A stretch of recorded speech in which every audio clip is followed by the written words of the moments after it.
Rick Hansen on Amazing Greats with Brandon Bakke, sharing lessons from the bench. From the heart to the mic, on the field, on the stage, faith in they step as they turn the next page. Athletes, actors, musicians, authors, and more, sparking the flame, lifting up Jesus, unashamed of his name. Life stories of struggle, redemption, and grace. Victories rising from a broken place. Legends of life with a purpose to show how God shows up when you let him flow. Amazing grace, shining bright, living the faith in the spotlight. Hearts on fire, now let it go. Turn it up, it's time to start the show. Well, okay, here we are on a sunny Northwest afternoon. Me being in the Northwest, and my guest today happens to be from the Northwest as well. Brandon Bakke is our guest, and he is a tremendous guy, but on top of that, a tremendous author. Let me tell you, Brandon, your book was so good. It was like one story after another story, and every story kind of told the lessons of the book. And the book is called Lessons from the Bench. And you spent much of your playing career as a bench player. And that's where this whole journey begins, where the book begins, and where we're going to begin our story here. But first, I've got a couple of warm-up questions for you. Number one is, you played for this guy named, and this is a big part of your book as well, Jerry Tarkanian. Coach, he's legendary. He's controversial in some ways. But most people who know basketball know that name and know his legend. And so I want your inside scoop on what kind of guy this guy was. Was he intense? Was he humorous? Fill us in on that man, Jerry Tarkanian. Yeah. Well, first, Rick, thank you so much for having me on. I've enjoyed listening to the podcast, and so it means a lot to have the opportunity to speak to you and anyone who happens to be listening. Yeah, I was very blessed my senior year in college I was at Fresno State University, and all of a sudden, Jerry Tarkanian gets hired to be my coach in my senior year. And at the time, if we went back in time, and Jerry Tarkanian was the biggest name in basketball. Yeah. He was featured in Hollywood movies and, famous for sucking on his towel and Tark the Shark and all of that. And with him, a whole just crazy environment that he brought with him. He was famous for being the coach at UNLV, and it kind of felt like he brought Las Vegas to Fresno and the glitz and glamour. He was not what I expected. Which is a lot of what I write about in the book. I think Coach Tarkanian really showed this average bench guy that I was, that he believed in me. He gave me some opportunities that I had to work really hard for, and he put me into some pretty incredible spots and key moments in games with few seconds to go where I hadn't played at all, and believed in me. And that says a lot about who he was. He's a very loyal man who really set up some opportunities for me after I graduated. So I can't speak highly enough about Coach Tarkanian. I know we all have flaws, and we all have the things we struggle with, and he sometimes those are celebrated a little bit more when you're in the spotlight like he is. But that guy believed in me, and I'm eternally grateful. Perfect. Well, that's kind of what I wanted to know, and you highlighted a lot of that in the book. But to just hear it from your mouth, and some of those inside stories is great. So, a little bit about you. You've been an administrator, a teacher, a coach for over 30 years, and yet you don't even hardly look 30 years old. So. Yeah, it's going to catch up to me at some point. I hear you. Yeah. Yes. 30 years, 29 years in education this year, which really gives me a really interesting and unique perspective writing. I see athletes and parents struggle with this idea that they're a bench player, that they're not the starter or the star. And I've watched it, and it as a bench player myself, I just finally felt compelled. Who got very, that was a struggle. That was my story. A lot in the book is about my journey to find purpose and understanding with the importance of that role and self-worth, to be honest with you. And I just felt like perhaps I had something to offer in that space. And I've been very lucky to be surrounded by some pretty incredible guys who, have gone on to do some amazing things in sports and at the professional level, who also were bench players. And I got to kind of share a little bit about those guys as well in this story. So yeah, I'm really thankful to be working with kids every day and hoping I can help in some way. Absolutely, that's great. And let's jump back to get a little context on you, Yeah. on Yeah. Thank Brandon you. Bakke. Your faith story started at a very young age. And you were an intense guy. I mean, I saw in the book where you said, I think it was the book that you said you started journaling at 3 years old or something like that. It was like crazy. But tell us your faith journey as a kid. Yeah. Where was all of that at for you? Yeah, thank you. Yeah, my testimony I've always felt is not strong. I've always been kind of ashamed of my testimony in a way because I came to know the Lord as a 5-year-old. My dad is a pastor. I'm a PK, and my mom and dad just were able to spark a love for Christ, and that I was an early adopter, if you will, and I stayed faithful. I didn't have that story of the miraculous, the Paul to Saul, miraculous conversion, if you will. I've been fairly steady in my faith, thankfully, and I'm kind of ashamed by it because it's not real glamorous.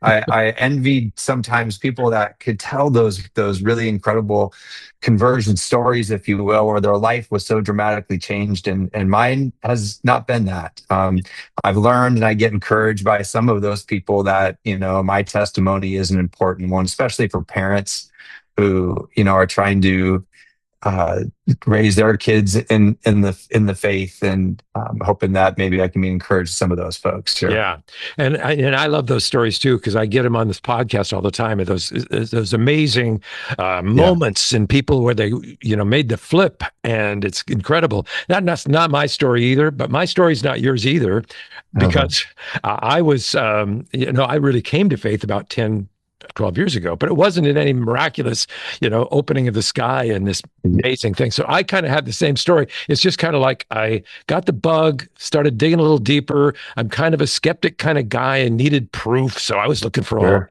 Right. But anyway, let's get jumping into the book. I mean, that was such a great read. And, I am not, honestly, not a sports guy. Okay. I was kind of expecting to be a little bored by it, but every little step along the way, it showed in sports how those sports stories resonated in all kinds of ways, in all kinds of career goals and all of that. So I was not a basketball player. I was a wrestler in high school. And so the only thing that I know about basketball is they got bigger crowds in the gym than we did. And that was a little Yeah. disturbing. So tell us about the first and probably the most important thing, and maybe the theme throughout the book is this whole concept of me-ism. Hmm. Explain to us what me-ism is, and how a person gets past it. Let's start with just what is it? Well, and especially with our Christian context here, I think it's an important topic. I think in our society, especially, and it's interesting because the Bible is littered with this idea that we're about ourselves and that we need to break through that, to truly appreciate others and life, and to ultimately be able to have a relationship with Christ. And I think it's even harder now, though. We live in a society that is all about me, and that makes it very hard to be a part of a team in any context, whether it's a sports team or in a business or organization. To be a part, to submit to other people and in an organization, is tough. I joke with people that YouTube should be called Me Too, because that's what we are shown is the way to go about this thing in life. So what I talk about in the book is just, I was no different as a 19, 20-year-old on a Division I basketball scholarship, trying to find my way in college basketball. I was about myself. And it wasn't until, and yet I was coming off the bench, which was the struggle.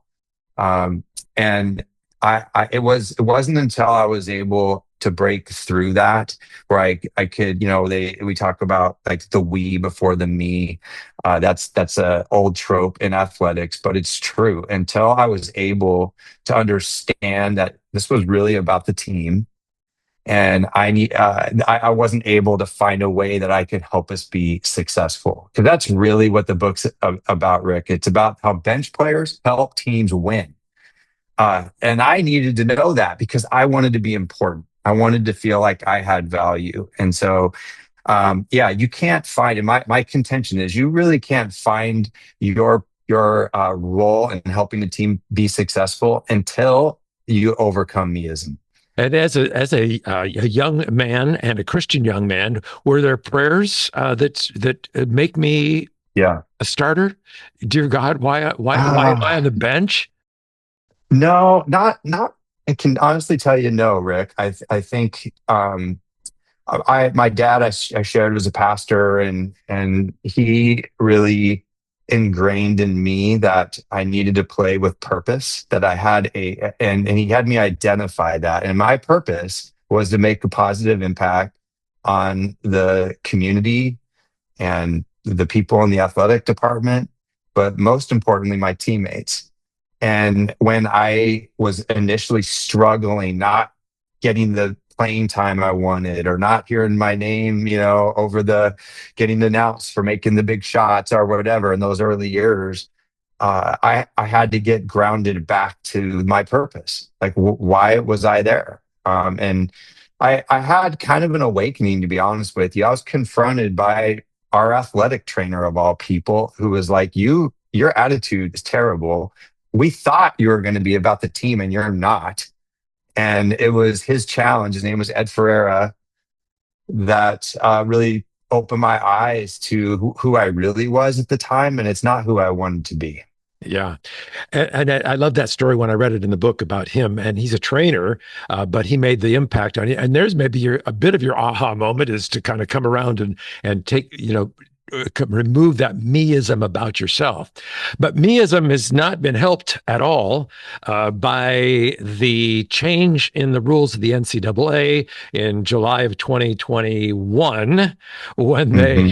when they changed the rules that the players could use their name and their image and their likeness for personal gain and for financial gain, quite frankly. And that kind of took a spin, maybe for the worst in athletics. Do you think that's the case? Yeah, I'm not.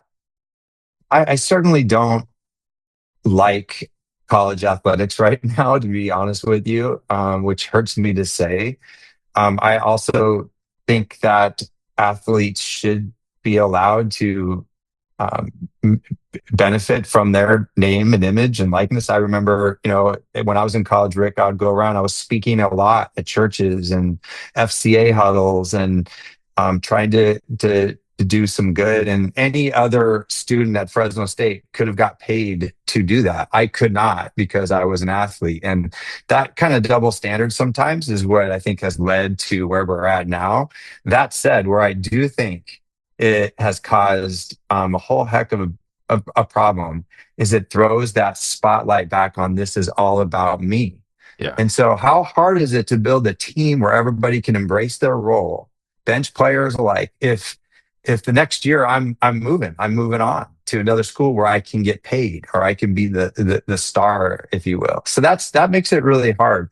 Coach Drew at Baylor, who I write about quite a bit in the book, a really strong man of faith, he talks about how it's different when you're sort of coaching now in a dating relationship than in a marriage. And you just don't Yeah. have that long-term commitment. So yeah, Yeah. it's a real challenge. So you had an interesting interaction with Trent Dilfer in the early days. You're talking about you just mentioned the FCA. That's the Federate. What the actual stands Fellowship for? of Christian Athletes. Fellowship of Yeah, Christian yeah, Athletes. Yeah. yeah. And I have a good friend of mine who is really involved in that. George Tolles. I don't know if you ever remember him, but he's been around Hmm. forever. Hmm. Anyway, tell me the Trent Dilfer story and your relationship with him back. This was in Fresno. The way I got to Fresno, to be quite honest with you, I went on my recruiting trip to Fresno State, didn't know anybody down there. And on the visit, I remember calling my father and saying, Dad, I don't I haven't met anybody on my trip who I think is a Christian, at least as far as I know. And my dad says, "Oh, I'm sorry, Brandon, to hear that, because that was an important part of my life." And then I said, I actually think this is exactly where I need to be. And so when I got down there, that was my mindset for when I was at my best. That was my mindset, that I was there for a purpose, to encourage others, serve others, perhaps be a light for others. And it was in that time that Trent Dilfer, who, for those who don't know, Trent was a star quarterback, the sixth pick in the NFL draft, Super Bowl winning quarterback. And he had just become a Christian at Fresno State. Well, he had one of those miraculous conversions that we talked about earlier. And I happened to just we had a class together, and we knew of each other but hadn't met. And I got inserted into his life at that time to just be a solid friend, somebody who had been a quote unquote strong Christian for a while, and he didn't really know what that looked like. And I was just there to be a model of consistency for him, and help him kind of find a new community where he could really grow in his faith. So Brett and I, at that point, decided that we wanted to try to increase our reach at the university. And so we kind of raised some money and got some churches involved. And we started these outreach dinners across from the university, where we would invite like hundreds of athletes to come once a month, get fed, which was a big part of the draw, and then Yeah. hear a message. And it was really incredible time in Fresno, where there were hundreds of athletes who came to follow the Lord as a result of those seeds that we were planting back then together, Trent and I. So yeah, really incredible to see what he's done in his life, no doubt. Yeah, and I want to connect with you a little later in the conversation about how Trent had a great relationship with Matt Hasselbeck, his Yeah. competitor for the quarterback position of the Seahawks at one point. But let's jump first into the lessons themselves. There are 9 of them in the book, Hmm. and Hmm. there's I don't know if we need to ramble off every one of them, because when they buy the book, they will have an Yeah. opportunity to find all of that. But one of them Yeah. was about relationships, Yeah. and the relationships that you had even as far back as Puyallup High School, a high school Hmm. here in Washington State. You had friends then that you still have today, and it was largely because of these relationships that developed back in the day. Some of those people were Damon Heward, Brock Heward, Ryan Carr, Yeah. and others. Were there others that we might know? Because Ryan was also a guest on the show. I don't know if you knew Yeah. that. On the Yeah, I Amazing did Grace know show. that. Yeah. Yeah. Yeah. And you had Uh, RJ Barshawn not too long ago, and he's a yeah. Puyallup guy, a friend of mine. Yeah. Oh, yeah. Yeah. Yeah. Puyallup, all roads lead to Puyallup, I guess, in some ways, right? We do say it's the largest city in the nation that starts and ends with a P, Rick. So there you go. Chris Egan, a lot of people in the Northwest know Chris Egan, the kind of one of the many faces of King 5 Sports, who brings joy into everybody's lives, who he touches. Dane Looker, I wrote about in the book, who is an NFL wide receiver.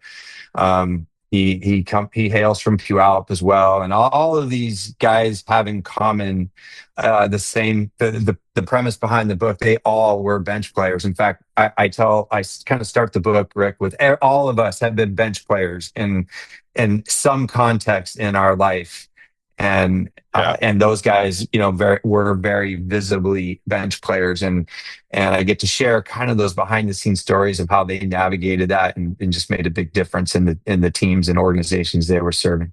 And you still see them and communicate with them on a regular basis even today, right?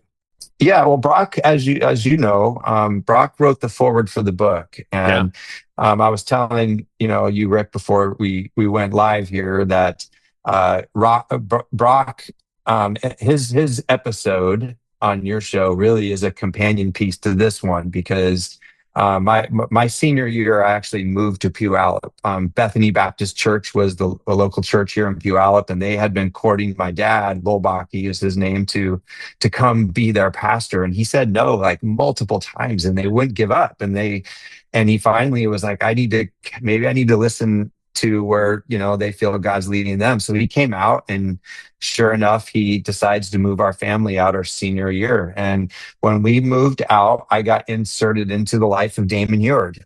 Brock was Damon's the younger brother, and he was my brother's age. And the youth pastor at my dad's church, where he was pastor, actually led Brock to the Lord. And the small group that in your podcast with Brock, he shared how he had an accountability group with two other boys and their youth pastor for 4 years all through high school. One of those other boys, Eric, was my younger brother. And so Brock and I have just been connected ever since through my family moving to Puyallup and the blessings that they bestowed on me, and vice versa into their family. So, and Brock's the kind of guy, and Damon as well. They never forget where they came from. They never forget the people that they have been with and battled with. And so Brock's an incredible guy, and yeah, very grateful he's in my life. There was another connection with the Northwest in basketball, and this was just mentioned briefly in your book, but I picked up on it because he was another guest on our show here, and that was Fred Kroll and the NBC basketball camps. Yeah, you were a coach at that time, right, in Spokane? Yeah. NBC is a Christian basketball camp that started out here in the Washington area, kind of blew up all over, from California to the Northwest. And Fred mentored a lot of young Christian coaches and those who were still kind of trying to figure life out. And there's a whole generation of people my age that kind of were challenged by Fred and NBC to really grow in their faith, and taught us kind of how basketball and our athletic world can they can become the same thing. Like we can, and by the way, Fred was one of the toughest people I've ever met. And that was another aspect of what I came to believe, like being a Christian doesn't mean that we're not tough and that we're not battling and competing hard. And yeah, so Fred made a big impact on so many of us. Really thankful for him. And that's where you met Trevor Moad, right? Yeah. Trevor Moad and I crossed paths. Trevor was most famously Russell Wilson's mental coach. And Trevor wrote a book called Neutral Thinking, which has really had a powerful impact on a lot of people. And I met him there. He happened to name drop me a little bit in his book, which I was really humbled by. But he really has had a big impact on me and how I approached mentally navigating the adversity that comes and the challenge that comes from not being, the star. Yeah, and that's what he became, really, is a mental coach for other athletes as well as Russell Wilson, as you'd mentioned. But now he got cancer and passed away a few years ago, right? 2 or 3 years ago. That's correct. Yeah. And that had to be hard for you and all of the people that he touched in life, for sure. You didn't write about this guy, but I'm interested in your take on him, Sam Darnold, who is not exactly a bench player, but he had bench playing seasons in his life. Yeah. And he still kind of carries himself as a bench player. What's your thoughts about Sam? In the book, one of the bench lessons that you referred to, 9 lessons from the bench. And one of them is the bench is a gift. And I say that because I think life, and this is something that I see every day working with high school students, life is about adversity. It is about overcoming adversity. And athletics is kind of this sandbox, this training ground where you can fail and screw up and hit really hard challenges, but it's not life and death. It's not, and where in life do you get that, to be able to screw up to that degree and not have it, ruin your life, if you will. And I do think that's one of the challenges that parents sometimes face, is we want to naturally remove those challenges. I say in the book, like, we want to teach our kids to climb the mountain, not remove the mountain. And athletics does that. It allows us that chance to overcome hard things. Sam is a great example of that. Sam went through a really tough, he was a star, gets to the NFL, gets humbled tremendously, failure after failure. People, famously just doubting him. And he just seemed to handle that the right way. I've never met Sam. but I marvel at him this year and how humble he has stayed through that, which I think is one of the gifts of the bench, is that it humbles you and allows you to handle success in perhaps a different way than maybe some who haven't. For sure. And that was my take on it too. And that's what I wanted to kind of get you. Yeah. He's really quite the humbled Super Bowl champion. So yeah, he was great. Yeah. So A real inspiration, no doubt. Yeah. let's talk about goals. There's a couple of different kinds of goals that you identify, and both of them are important: the destination goals and the journey goals. Kind of tell us your story behind each of those and the value of each of those for the athlete. In the book, there is a few chapters where I really lean in on coaches. I think coaches, me being one of them, struggle sometimes with the bench. It's one of the more complex and more challenging things as a head coach, is to keep everybody engaged and involved and finding their value and their importance. I talk just about the importance of process. That's another thing. The Seattle Seahawks, you mentioned Sam Darnold, that their Coach McDonald, did such a great job of this year. Is he really focuses on the process of getting better, those daily habits, routines, not necessarily the end goal in mind. It's more about what we do each and every day. That's what I referred to as the process goal. I think as people and in organizations, we should have a process focused goal to help us zero in on the behaviors that we want to see, those routines, those systems that really help us find success and hopefully meet the end target. That said, I also think we should have that audacious, really ambitious goal. And in football terms, since we're talking about the Seahawks, their goal is certainly to win the Super Bowl. I think all of us in our roles and our team should have that big goal we're chasing. But more importantly, again, back to the bench concept, is I need to know how I can help our team in my role meet that big challenge, that big destination focused goal. And I think that's where we fall short sometimes, is the bench player, especially. Like, what do I do? What do I do that's helping us? I'm not the one who's out scoring all the points here, but I need to know it explicitly. How am I helping us reach that goal? And once you know that, my experience is it really gave me the purpose that I was searching for, as a player wanting to find value. Yeah. And how can that translate to spiritual goals, faith goals? 100%. Yeah. Yeah. I actually think it, yeah, our daily walk as a Christian, I think sometimes, let me ask you, Rick, have you ever set a New Year's resolution? Are you a resolution guy? Kind of. Yes. I think a lot of us are, right? And what happens? We set a goal, and then most of us eventually fail. We don't hit the goal. And then we didn't make the goal, and we start over with something, a new goal. Yeah. Well, what if instead, like a great example that I use with teachers a lot is we talk about maybe the goal that we want to set is to do a better job with relationships with our students this year. That's my goal. Great. I put it up on the board. I write it down. I want to be better relationally.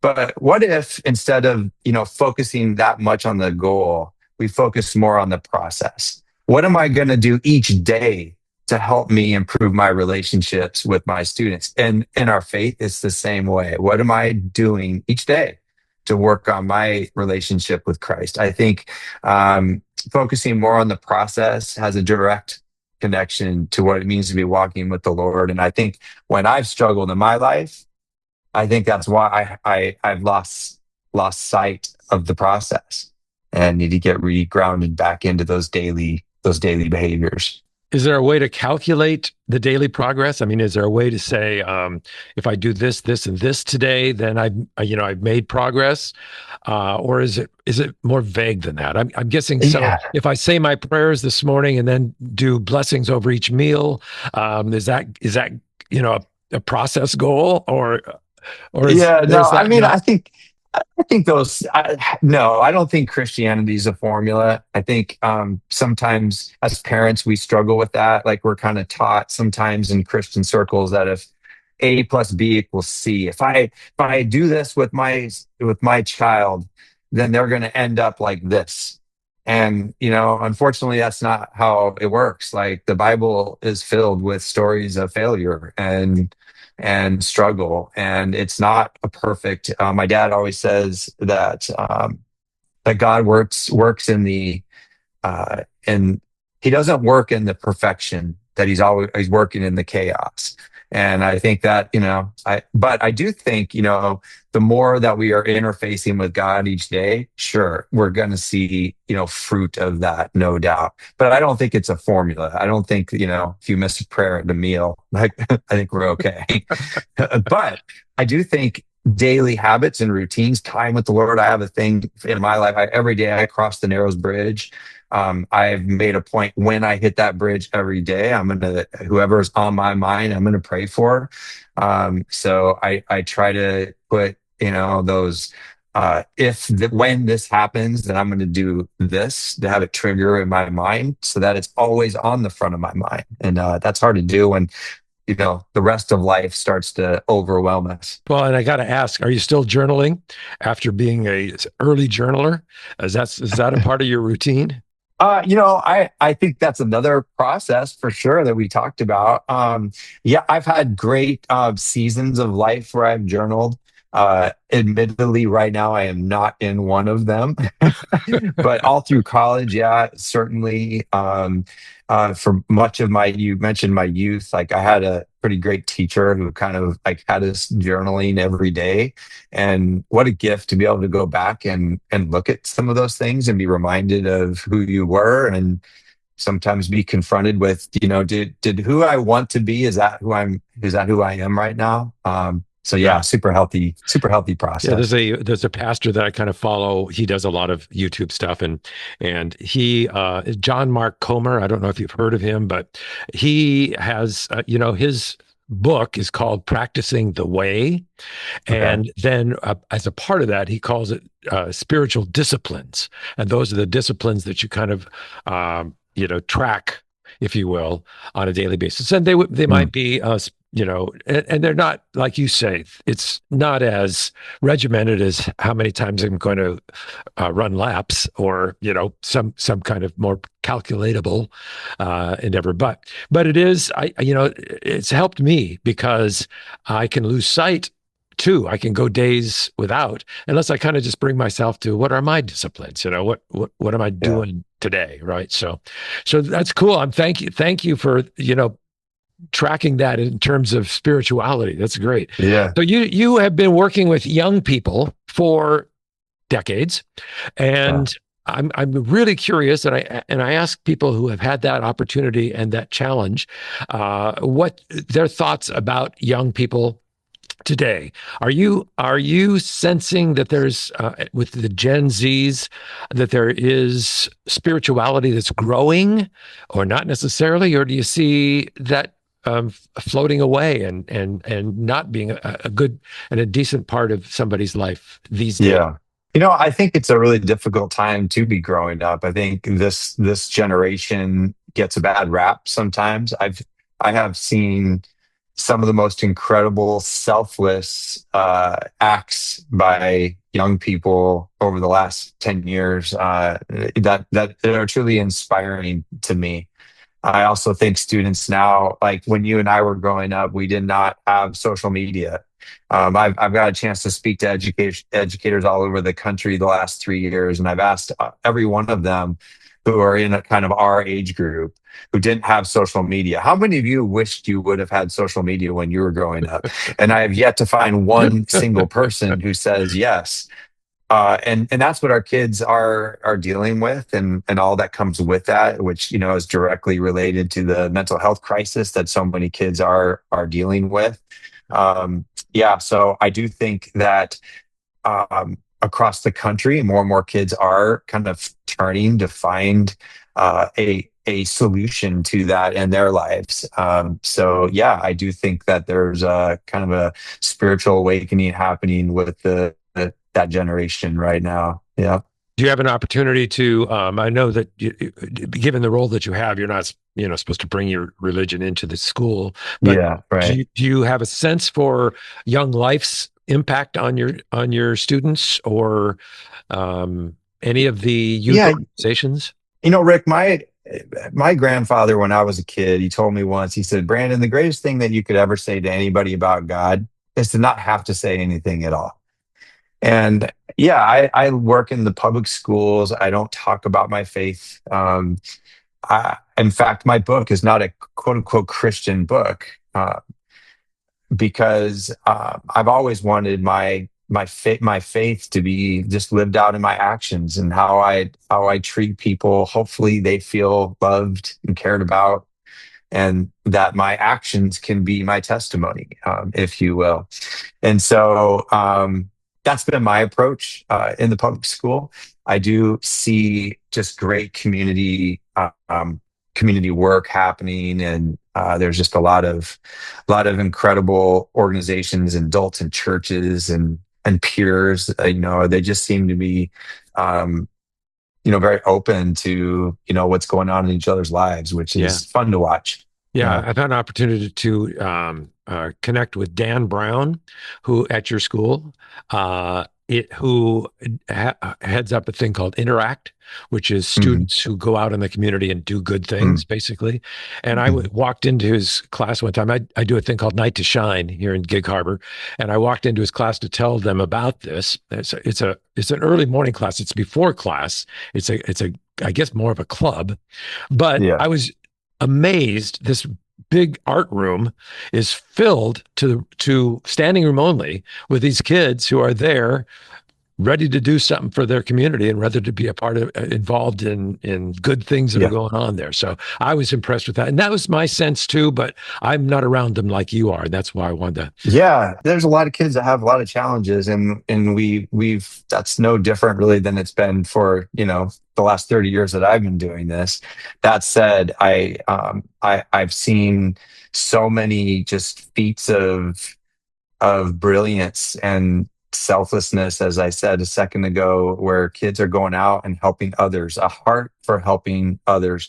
I think that a lot of kids, more kids, in my humble opinion, are motivated by trying to do something that helps others in with their life. Like they want to find a greater value in their vocation and in their future job. And I think that's a really good sign for the future. And we need this generation. The world needs this generation. So that's why Yeah. I do what I do, no doubt. Yeah, yeah. And now it seems to me these days, more college and professional athletes are speaking out boldly about their faith, on public microphones, on national television, Mhm. in newspaper articles. I don't know if that's more than ever, but to me, it seems like it. Maybe it's because I've become a Christian recently and it stands Okay, out to me. But I'm sure. wondering if you sense that too, and if that affects or has some power with the youth of today, the students of today. Yeah, I mean, that's a good question, Rick. I don't know if it's any different than it's been. I think there's more, vehicles to share. There's, social media. Yeah. There's just for you to get your voice heard is much easier than it used to be. That said, I hope you're right. I hope that there's just more people wanting to share about what's going on in their life and the impact that their faith is having. I think we see so much negative in front of our, at the click of a button, we see the worst thing happening all over the world, which is what helps lead to the mental health crisis that so many Yeah. people are going in. Yeah. That I feel like we need that other, we need the positive. we need the stories of how people are finding peace in their life. So I sure hope so. I think athletes have a platform. I think just as easily they can ruin it by their actions. We need people who are walking their talk Yeah. and are modeling the right things for sure. Well, the book is great. I want you to tell me a little, who is it directed toward? Who would you like to have Yeah. in their hands, and what kind of impact are you hoping for? Yeah, thank you. And thanks for the platform, certainly. I wrote the book to help people. That's where my heart's at. And like I said, people have struggled with this idea of being a bench player, not being the star, how to navigate that, and First Peter, we're reminded of how we're all given gifts, and with those gifts, we're asked to serve others. And I think I wrote this to try to help people figure out what that could look like very tangibly in a team context. So the audience is anybody that's on a team in any context, certainly a heavy leaning towards athletics. If you are somebody that is struggling coming off the bench right now, it's for you. If you're a coach or a leader who is trying to cultivate a team, and trying to find how to empower those non-star players of yours. If you're a parent and you have a child, and we see parents lose their minds because of playing time and not being the star. And I think we've all been guilty of that, and we're all missing it.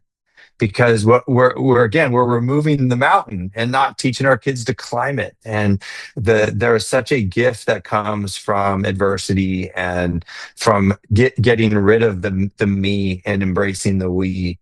The book is for anybody who can relate to that, which I think is most of us. Well, thank you so much for spending some time with us and just sharing your book and your life with us. It's been a pleasure, even from the moment that Bob Marshall. I was going to say Matthews, and I don't know why, but Bob introduced me to you. I knew that this was going to be a great conversation, and then you're a great guy. So thank you so much for spending time with us. I really appreciate it. We'll be praying for the success of the book, the success of your work there at Gig Harbor High School. And God bless you. All right. Thanks, Rick. Appreciate you. Take care. That was an inspiring look into the power of bench players to help shape the culture of a winning team. We just touched on the highlights of his book, Lessons from the Bench, from Brandon Bakke. It's a real treat to read. Great stories and real-life examples of how the 9 lessons from the bench can help out in leading whatever you're leading today. Buy it, read it, you'll love it. Thanks for your time, and God bless.